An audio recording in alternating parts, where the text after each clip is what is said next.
नमस्कार, India news 53 के तमाम दर्शकों का स्वागत है और आपके साथ में हूं फारूक। खबरों की शुरुआत करेंगे कोरोना अपडेट के साथ। जिले में सोमवार को 2 नए कोरोना संक्रमित मरीज सामने आए हैं। ये दोनों संक्रमित मरीज ग्राम दापोरा और नेपा नगर क्षेत्र के बताए गए हैं। सोमवार को जिले में 2 नए कोरोना संक्रमित मरीज सामने आए हैं। जिले का ये आंकड़ा 2550 तक पहुँच गया है।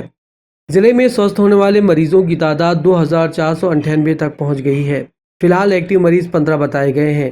स्वास्थ्य विभाग द्वारा 943 लोगों की सैंपलिंग की गई है। जिले में मिले गए 2 नए कोरोना संक्रमित मरीज ग्रामीण इलाके के बताए गए हैं, जिनमें 62 वर्षीय बुजुर्ग ग्राम दापोरा निवासी बताया गया है। वहीं नेपा क्षेत्र में 55 वर्षीय महिला को संक्रमण हुआ है। सोमवार को जिले के प्रभारी मंत्री की अध्यक्षता में आयोजित आपदा प्रबंधन कमेटी ने 1 जून से अनलॉक प्रक्रिया को शुरू करने में सहमति दे दी है। बुरहानपुर के प्रभारी मंत्री कुंवर विजय शाह का नगर आगमन हुआ। कुंवर विजय शाह की अध्यक्षता में क्राइसिस मैनेजमेंट की बैठक आयोजित हुई। 1 घंटे तक क्राइसिस मैनेजमेंट की बैठक को उन्होंने संबोधित किया। बैठक में पूर्व विधायक अर्चना चिटनेस, विधायक ठाकुर सुरेंद्र सिंह, कलेक्टर प्रवीण सिंह के अलावा बुरहानपुर के जनप्रतिनिधि और प्रशासनिक अमले के वरिष्ठ अधिकारी मौजूद रहे।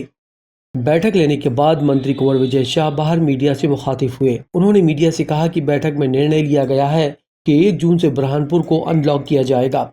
ये प्रदेश का पहला जिला होगा जो सबसे ज्यादा अनलॉक किया जाएगा। व्यवस्थाओं को देखते हुए रोजाना एक तरफ की दुकानें खुली रहेगी, वहीं दूसरी तरफ की दुकानें दूसरे दिन खुलेगी। सुबह 7 बजे से शाम 7 बजे तक दुकानें खोली जाएंगी। 7 दिन तक की व्यवस्था पर समीक्षा होगी। 7 दिन के बाद बैठक में फिर एक बार निर्णय लिया जाएगा। मंत्री कुंवर विजय शाह ने यह भी कहा कि बैठक में अनलॉक के कई मुद्दे हैं जो कि लिखित में प्रशासन आप लोगों को जानकारी मुहैया करा देगा। प्रभारी मंत्री कुंवर विजय शाह ने क्राइसिस मैनेजमेंट की बैठक के बाद जब मंत्री बाहर निकले तो उन्होंने बुरहानपुर की जनता का, जनप्रतिनिधियों का, मीडिया का, सभी का आभार व्यक्त किया। सबके प्रयासों से बुरहानपुर प्रदेश के सभी जिलों की तुलना में बेहतर स्थिति में है। माननीय मुख्यमंत्री जी की गाइडलाइन, मध्य प्रदेश सरकार के गाइडलाइन सबको देख करके हमने निर्णय किया है। वो कॉपी हम आपको उपलब्ध करा देंगे, क्योंकि एक पॉइंट नहीं, बहुत सारी पॉइंट है। और कलेक्टर साहब, सारे पत्रकार बंधुओं को जो हमने निर्णय लिए उसकी कॉपी उपलब्ध करा दें तो आप लोग विस्तार से उसको छाप पाओगे। मोटा मोटा हम लोग अभी 7 दिन बाद पूरी समीक्षा करेंगे। अभी जैसे बाजार की बात है तो हम एक साइड की सारी दुकानें एक साथ खोलेंगे, फिर अगले दिन इस साइड की होगी, इधर बंद होगी। ये केवल प्रयोग 7 दिन के लिए, और 7 दिन में अगर रिजल्ट ठीक ठाक आते हैं तो हम पूरा खोल देंगे। इसके साथ साथ जो दवाइयों की है, कृषि यंत्र की है, बाकी जो चीज़ें सब आप लोगों ने जो बताई थी, वो लगभग सबसे ज़्यादा छूट कहीं मिलने वाली है मध्य प्रदेश में, वो बुरहानपुर में मिलने वाली। ये बुरहानपुर के हमारे जनप्रतिनिधि, समाज सेवी, आम जनता, व्यापारी और आप लोगों का जो साथ बुरहानपुर में मिला है, मैं समझता हूँ कि दूसरे प्रदेशों में या दूसरे जिलों में थोड़ा कम है। तो मैं सबको आपके माध्यम से धन्यवाद देना चाहता हूँ, बुरहानपुर की जनता को भी, कि इस कठिन समय में भी उन्होंने, और सबसे पहले हम अनलॉक करने की स्थिति में आगे बढ़ रहे हैं। पूरी डिटेल जानकारी मैं आपको थोड़ी देर समय सीमा की कोई पाबंदी तो नहीं रहेगी दुकान खोलने की? सुबह 7 बजे हम खोल रहे हैं और शाम के 7 बजे तक हम सभी सेट समय है, सुबह 7 से 7। सोमवार को आयोजित आपदा प्रबंधन कमेटी की बैठक में जिला कांग्रेस कमेटी अध्यक्ष अजय रघुवंशी ने शहरवासियों को और अधिक राहत दिए जाने के कई सुझाव पेश किए। संयुक्त कलेक्टर कार्यालय में क्राइसिस मैनेजमेंट की बैठक में शामिल हुए कुंवर विजय शाह के सामने बुरहानपुर के जनप्रतिनिधियों ने अपने सुझाव रखे। इसी बीच कांग्रेस जिला अध्यक्ष अजय रघुवंशी ने भी अपने कुछ महत्वपूर्ण सुझाव प्रभारी मंत्री कुंवर विजय शाह के सामने पेश किए। कांग्रेस जिला अध्यक्ष अजय रघुवंशी ने कहा, मार्केट पूरी तरह से खुलना चाहिए। बुरहानपुर की जनता 2 माह से परेशान है। लोगों की दुकानें बंद है, कारोबार पूरी तरह से ठप है। लोगों के पास घर परिवार चलाने के लिए व्यवस्थाएं पूरी चौपट हो चुकी हैं। उन्होंने सभी दुकानों को पूरी तरह से खोलने के लिए सुझाव दिए। 2 महीने से लोग घर में बैठे हैं और लगातार विद्युत मंडल वाले लाइन काट रहे हैं। लाइन काटना बंद किया जाए, लोगों के बिल माफ किए जाए, बच्चों की स्कूल फीस माफ की जाए। स्कूलों से बच्चों को मैसेज किया जा रहा है, बच्चों पर मानसिक दबाव बढ़ रहा है। और जो ग्रामीण क्षेत्रों में रोजगार के काम चल रहे हैं तुरंत ग्रामीणों को उनके खातों में रोजगार गारंटी के पैसे डाले जाएं। शहर में जगह जगह जो नियम के नाम पर 100 रुपए की वसूली की जा रही है उसे तुरंत बंद किया जाए। ये बुरहानपुर जिला हमारा 1% से कम पॉजिटिव नेचर पर है, तो जिस प्रकार से जनता ने तकलीफें भोगी है तो पूरा मार्केट सुबह 6 से शाम में 7 बजे तक खुलना चाहिए। कोई पॉजिटिव नहीं, ना कोई नेगेटिव नहीं, ना कोई पूर्व ना कोई पश्चिम, पूरा मार्केट खुलने की मैंने बात की। दूसरी बात की कि जो घोषणा मुख्यमंत्री जी ने की थी कि हम जितने भी प्राथमिक लोग हैं, जिनकी प्राथमिकता में जो लोग आते हैं, जो गरीबी रेखा में आते हैं और जिनके पास BPL कार्ड नहीं है, उनको हम अनाज देंगे। तो बुरहानपुर जिला दुर्भाग्यपूर्ण है कि एक भी सिंगल आदमी को वो 3 महीने का अनाज नहीं दिया गया। इसकी बात फिर मीटिंग में की और फिर मीटिंग में मैंने कहा कि जो वर्तमान में दुकानें खोलेंगे, जो घर में रहेंगे, तो बिजली विभाग जो लाइन काटने का काम कर रहा है, तो बिजली विभाग तुरंत लाइन काटने का काम रोके, क्योंकि अभी जब तक के आदमी कुछ काम करेगा, कुछ बिजनेस करेगा, तब वो पैसे दे पाएगा। तो लाइन काटने वाला काम बंद करने का काम करे और जो रोजगार गारंटी में मजदूरों से काम करवा लिया, बाकी आज तक 2 महीने में जिला पंचायत के माध्यम से पंचायतों ने उन मजदूरों को पैसे नहीं दिए। जो महामारी में हमने काम इसलिए करवाया कि उसका रोजगार, उसका परिवार पाल सके, ताकि अभी तक पेमेंट नहीं किया तो उनको पेमेंट दे। और जो 100 रुपये का काम, जो 100 रुपये लेने का काम ये कर रहे हैं, जो आम गरीब जो 200 रुपये कमा के लाता है, 100 की रसीद फाड़ी जाती है, तो उसको ये देख ले, ये इतना समझ ले कि कम से कम जो मजदूर है, जो किसान है, जो फालतू आवारागर्दी कर रहा है, जो घूम रहा है, उसका बनाना एक अलग बात है। बाकी जो गरीबों का और जो काम करना लोगों को बना रहे हैं, इसको तुरंत रोकने की बात हमने मीटिंग में की है और पूरी उम्मीद है कि बुरहानपुर को खोलने की बात भी पूर्ण रूप से खोलेंगे भी। और जो BPL कार्ड है, जो बिजली विभाग है और जो 100 रुपये का रसीद काट रहे हैं, इस पर अंकुश लगाएंगे, यही उम्मीद करता हूँ। जिले को 1 जून से अनलॉक करने की प्रक्रिया जिला प्रशासन ने शुरू कर दी है। अनलॉक होने का मतलब ये नहीं कि कोरोना का खतरा खत्म हो गया है, बल्कि हमें सभी सावधानियों का पालन करते हुए बारी आने पर वैक्सीन लगाना है ताकि सभी लोग सुरक्षित रहें। जिले में कोरोना की चेन को तोड़ने के लिए की जा रही सख्तियां अब जिले के लिए सुख देने वाली बनने लगी है।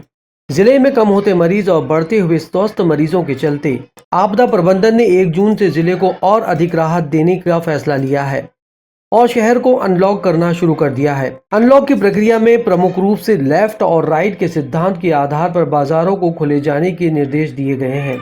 अनलॉक को लेकर जिला कलेक्टर ने शहरवासियों को कुछ हिदायतों के साथ कोरोना प्रोटोकॉल का पालन करने का आग्रह भी किया है। उन्होंने जिलेवासियों के नाम एक वीडियो संदेश भी जारी किया है।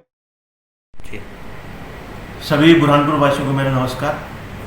जैसा कि आप सबको विदित है कि कल 1 तारीख से बुरहानपुर अनलॉक होने जा रहा है और इस अनलॉक की गाइडलाइंस में हम लोगों ने बहुत सारी चीज़ों को ओपन करने की कोशिश करी है और इसी उम्मीद के साथ ओपन करने की कोशिश करी है कि आम जनता का जो है बुरहानपुर को सहयोग मिलेगा, बुरहानपुर जिला प्रशासन को सहयोग मिलेगा। और ये सहयोग सिर्फ इतना सा है कि हम लोग जो है कहीं पर भी भीड़भाड़ ना करें, रूल ऑफ 6 लागू रहेगा, कहीं पर भी एक स्थान पर 6 से ज़्यादा आदमी इकट्ठे ना हो, सभी लोग मास्क लगा के रखें। सभी व्यापारी भाइयों से अनुरोध रहेगा कि दुकानों के आगे गोले, सोशल डिस्टेंसिंग के मार्कर्स, कुछ रस्सी या जो भी सुरक्षा के इंतजाम आप लोग करना चाहें वो सब आप लोग करें। दुकान के अंदर यथासंभव एक आधा एग्जॉस्ट फैन लगा लें, एग्जॉस्ट पंखा लगा लें, ताकि दुकान का वेंटिलेशन अच्छा हो, हवा जो है साफ़ रहे, कोविड के स्प्रेड होने के चांसेस उससे कम होते हैं।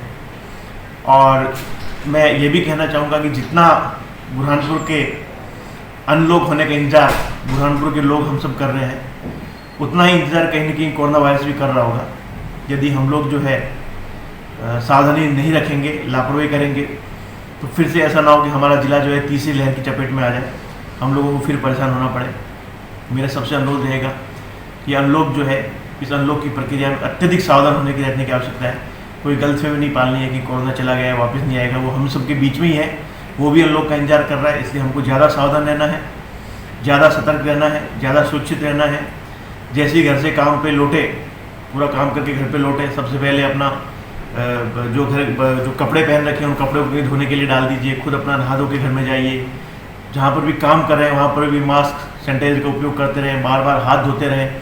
बहुत छोटी छोटी चीज़ें हैं जो हम आदत में डाल देंगे, उसका फ़र्क पड़ेगा। बिना मास्क के किसी भी व्यक्ति से बात ना करें। सामने वाले व्यक्ति जिसने मास्क पहन रखा हो उससे भी बात तभी करें जब उसने मास्क लगा रखा हो। बिना मास्क के बात ना करें।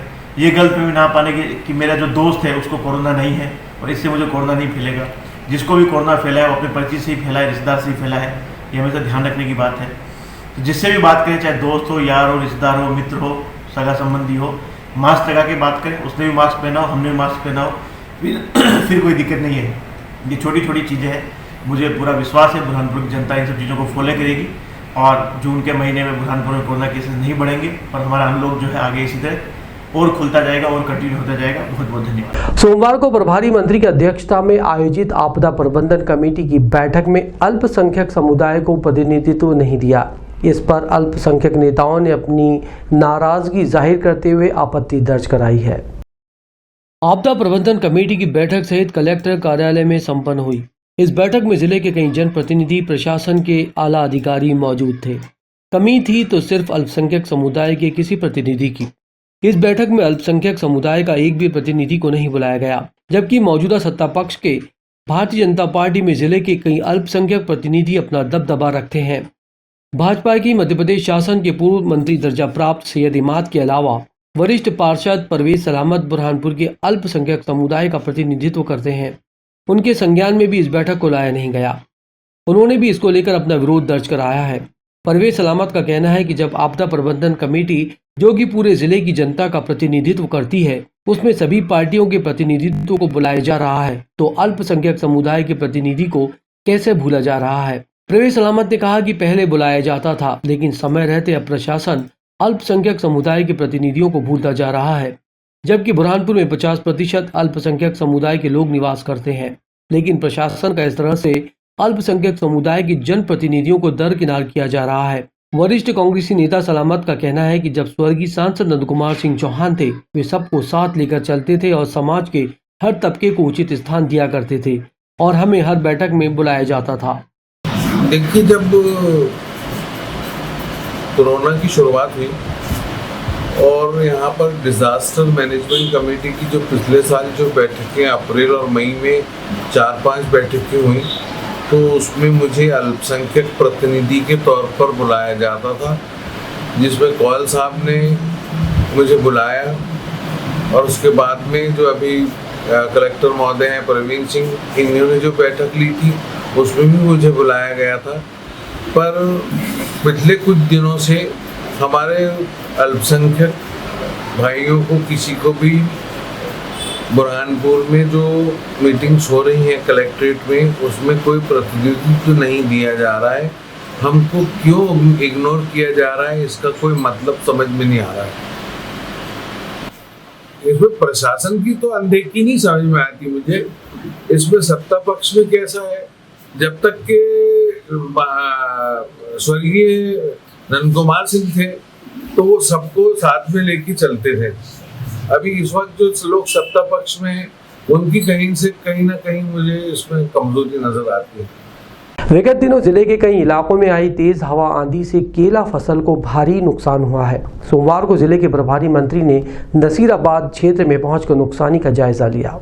आज बुरहानपुर जिले के नेपानगर विधानसभा क्षेत्र के ग्राम नसीराबाद और आसपास के इलाकों में बुरहानपुर जिले के दौरे पर आए वन मंत्री, जिला प्रभारी मंत्री कुंवर विजय शाह ने आंधी और तूफान वर्षा से प्रभावित क्षेत्रों में जाकर निरीक्षण किया। वहीं खेतों में बर्बाद हुई केला फसल का जायजा लिया। उच्च अधिकारियों से चर्चा कर प्रभावित क्षेत्रों के खेतों में फसलों और गांवों को हुए नुकसान का आकलन करने के लिए अधिकारियों को निर्देशित की। किसानों को आश्वासन दिया है कि पूरी तरह से नुकसान की भरपाई करवाई जाएगी। सोमवार को शहर में कोरोना कर्फ्यू में पूरी तरह से राहत नहीं दी गई थी, लेकिन इसके बावजूद शहर के बाजार अनलॉक स्थिति की तरह गुलजार दिखाई दिए। अभी अनलॉक की घोषणा को लेकर मंत्री और अफसर जनप्रतिनिधियों के बीच चर्चा जारी है। अंतिम फैसला अभी तक बाकी है, लेकिन मुख्य बाजार गुलजार दिखाई देने लगे। बाजारों में कई दुकानें खुली देखने को मिली। जगह जगह ठेले लगाकर फल सब्जियां बेची जा रही हैं। वहीं भीड़ भी देखने को मिली। जबकि प्रशासन ने लॉकडाउन का एक और दिन बढ़ाकर 1 जून तक इसे कर दिया। बावजूद इसके प्रशासन के आदेशों की धज्जियां उड़ रही हैं। दुकानों के सामने वाहनों की कतार दिखाई दी। ग्राहक आसानी से सामान खरीद रहे हैं। इस तरह की लापरवाही से परेशानियां और बढ़ सकती हैं। ऊपर से रही सही कसर, कुछ लोग बिना मास्क लगाए बाजारों में घूमते भी दिखाई दिए। जिले में कोरोना संक्रमण को रोकने के लिए उठाए गए कदमों और जिले के सभी ग्रामों के कोरोना के आंकड़ों को लेकर तैयार की गई बुकलेट का जिला प्रभारी मंत्री ने विमोचन किया। प्रभारी मंत्री कुंवर विजय शाह का नगर आगमन हुआ। उन्होंने कलेक्टर पहुंचकर अधिकारियों से चर्चा की। इस दौरान विधायक ठाकुर सुरेंद्र सिंह, पूर्व विधायक अर्चना चिटनीस, भाजपा जिला अध्यक्ष मनोज लदवे, पूर्व निगम अध्यक्ष मनोज तारवाला, कलेक्टर प्रवीण सिंह, जिला पंचायत सीईओ आदित्य गर्ग सहित जिला प्रशासन के वरिष्ठ अधिकारी मौजूद रहे। सबसे पहले प्रभारी मंत्री कुंवर विजय शाह ने एक बुकलेट का विमोचन किया, जिसमें कोरोना वायरस की तीसरी लहर से किस तरह से निपटा जाए उसको लेकर जानकारी दी गई। ग्राम पंचायत खकनार द्वारा ग्राम सुरक्षा प्रबंधन के सूचनांक इस बुकलेट में आंकड़े दिए गए हैं। कौन से ग्राम में हुए हैं, कितने ग्रामों में वैक्सीनेशन किया जा चुका है, ये सभी डाटा बुकलेट में मौजूद है। तभी ने इसका विमोचन किया। जिला छिंदवाड़ा के परासिया में शहर के छोटे बड़े व्यापारियों ने 1 जून से सभी दुकानों को 11 बजे से शाम 7 बजे तक खुली रखने के लिए ज्ञापन एसडीएम को सौंपा। जिला छिंदवाड़ा के परासिया शहर के सभी छोटे और बड़े व्यापारियों ने एसडीएम को एक ज्ञापन देकर 1 जून से सभी दुकानें सुबह 11 बजे से शाम 7 बजे तक खुलवाने की अनुमति मांगी है। पिछले 2 माह से दुकानें बंद होने से व्यापारियों पर आर्थिक बोझ बढ़ गया है। व्यापारियों ने अपनी समस्या अधिकारियों के सामने रखी। व्यापारियों ने कहा है कि परासिया ब्लॉक की सभी दुकानें समय सीमा निर्धारित करते हुए खुलवाई जाएं। हम शासन प्रशासन के सभी नियमों का पालन करेंगे और सहयोग देंगे। व्यापारियों ने एकजुटता के साथ अपनी बातें अधिकारियों के सामने पेश की। ज्ञापन सौंपते समय परासिया शहर के सभी छोटे और बड़े व्यापारी मौजूद रहे। इंडिया न्यूज़ 53 के लिए शेख उबैद की रिपोर्ट। इंडिया न्यूज़ 53 के यूट्यूब चैनल से सतत खबरें प्राप्त करने के लिए हमारे चैनल को सब्सक्राइब करते हुए नोटिफिकेशन के आइकॉन को दबाएं। साथ ही हमें प्रोत्साहित करने के लिए चैनल को लाइक और शेयर ज़रूर करें। धन्यवाद।